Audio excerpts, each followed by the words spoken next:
सभी सम्मानित मंच के साथियों बीच में आ चुके हैं और कृपया हम सब और एक वोट अपना एक वोट माननीय मुख्यमंत्री जी का स्वागत करें।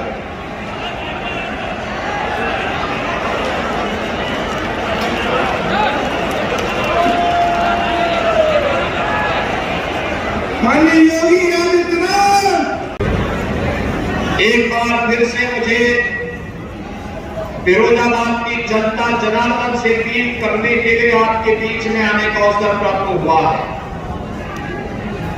बहनों भाइयों, अब तक 2 चरणों में चुनाव संपन्न हुए हैं और तीसरे चरण में 7 मई को आपको भी देश के भाग्य के फैसले करने के लिए लोकतंत्र के इस महापर्व में सहभागी बनना है। बहनों भाइयों, 2 चरणों के चुनाव के रुझान बताते हैं। पूरे देश के अंदर अब तक 8 राज्यों में मैं भी गया हूं चुनाव प्रचार के लिए। एक ही स्वर पूछ रहा है और वह है फिर एक बार जोर से आपकी आवाज जानी चाहिए। मैंने कहा ना, आपकी आवाज ऐसे जानी चाहिए सिरसागंज की आवाज की दिल्ली और लखनऊ तक जरूर पहुंचे। फिर एक बार मोदी सरकार का। बहनों भाइयों, मोदी सरकार जनता जनार्दन लाने के लिए इतनी उतावली क्यों है? जो यहाँ पे प्रोफेसर एसपी सिंह बघेल ने कहा, बघेल जी ने यही बात कही कि भारत की जनता कृतज्ञता ज्ञापित करती है। मोदी जी के नेतृत्व में पिछले 10 वर्ष के अंदर जो भूतपूर्व कार्य हुआ है, देश के सम्मान के लिए, देश की सुरक्षा के लिए, आतंकवाद और नक्सलवाद के खात्मे के लिए, विकास के लिए, गरीब कल्याण के लिए, इन सब के प्रति कृतज्ञता ज्ञापित करने का काम हो रहा है। बहनों भाइयों, आज तो मैं आपसे कहने के लिए आया हूं कि यहां पर कांग्रेस और समाजवादी पार्टी का गठबंधन भी अपना प्रत्याशी उतारा है और बहुजन समाजवादी पार्टी ने भी अपने प्रत्याशी उतारा है। मैं केवल आपसे एक बात कहना चाहता हूं कि बहनों भाइयों, विकास अपना महत्व रखता है। लोगों के जीवन में खुशहाली लाने के लिए गरीब कल्याणकारी योजना भी आवश्यक है, लेकिन सबसे बढ़कर के आपकी सरकार आपकी आस्था का सम्मान करे, ये पहली बार देखने को मिला है। क्या कांग्रेस के लोग, सपा या बसपा के लोग अयोध्या में राम मंदिर का निर्माण कर पाते? क्या राम मंदिर के निर्माण से आपको खुशी हुई? जिन लोगों को खुशी हुई थोड़ा हाथ खड़ा करके मुझे दिखाएंगे। यानी आप खुश हैं, आप खुश हैं ना? और मुझे बात बताओ, राम मंदिर के मार्ग में सबसे बड़ी रोड़े थे कांग्रेस, सपा और बसपा। तो जो ये बैरियर बने हुए थे, इन्हीं को क्या अपने सिर का ताज बनाएंगे? क्या बनाएंगे? क्या भाई, जो आपकी आस्था का सम्मान नहीं कर सकता, आप उसको जबरदस्ती अपने गले का हार क्यों बनाएंगे? नहीं बना सकते ना? और यही कहने के लिए मैं आया हूं। कांग्रेस के लोग क्या कहते थे? कहते थे राम ले ही नहीं। समाजवादी पार्टी के लोग क्या कहते थे? कहते थे कि अयोध्या में कविता भी पर नहीं मार सकता। ये बोलते थे ना। और बहन जी के हाथी के लिए तो बोलना ही क्या है, उसकी अपनी चाल है। और इसीलिए मैं आपसे कहने के लिए आया हूं, अयोध्या में राम मंदिर का निर्माण भी हो गया है, काशी में काशी विश्वनाथ धाम का निर्माण हो गया है, और कल आपने माननीय उच्च न्यायालय के फैसले को भी पढ़ा होगा न्यायालय ने कभी एक बात और कही है, और उस चीज को भी हम कहते हैं जिसको हम लोग सैकड़ों वर्षों से कहते आ रहे हैं, और बहनों भाइयों मैं फिर इस बात को कहता हूं कि मथुरा में जितनी भी भूमि है वह ठाकुर केशव देव की भूमि है, भगवान कृष्ण की भूमि है।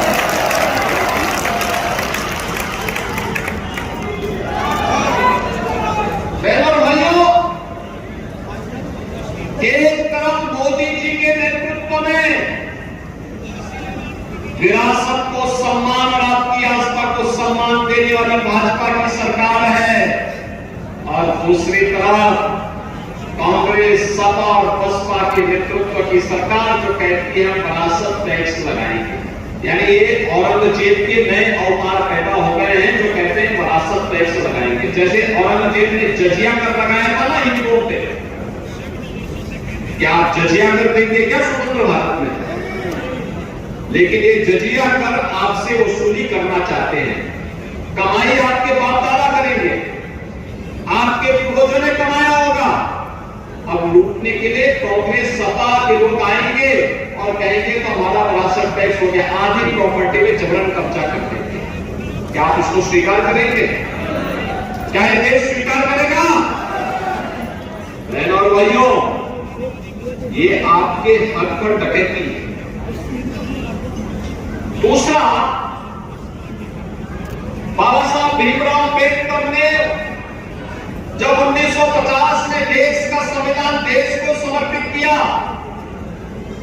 तो संविधान बनाते समय उन्होंने एक बात को उल्लेख किया था। उन्होंने कहा था धार्मिक आधार पर देश के अंदर आरक्षण नहीं हो सकता,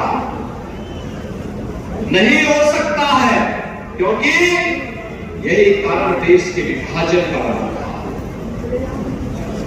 लेकिन आज कांग्रेस ने अपने मैनिफेस्टो के माध्यम से फिर से भारत के विभाजन की आधारशिला रखने की कुछ चेष्टा की है।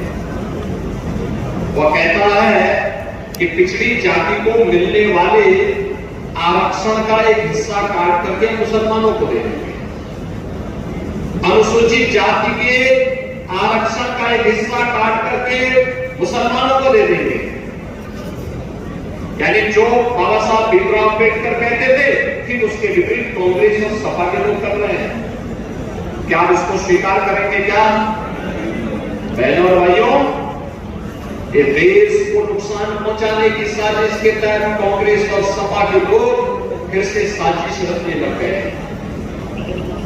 जब लोग सत्ता में थे तब कुछ नहीं कर पाए थे, देश का सम्मान इन्होंने गिरवी रख दिया, सीमाएं असुरक्षित थी, कभी भी कोई दुश्मन देश भारत की सीमा में घुस जाता था। आतंकवाद और नक्सलवाद सिर चढ़ करके बोलता था, कहीं भी विस्फोट हो जाता था।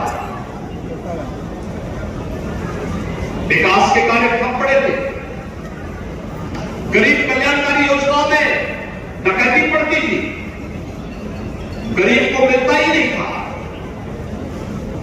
और बहनों भाइयों, आज आप देख रहे होंगे नए भारत में दुनिया में सम्मान बढ़ा है, सीमाएं सुरक्षित रही है, आतंकवाद और नक्सलवाद समाप्त हुआ है।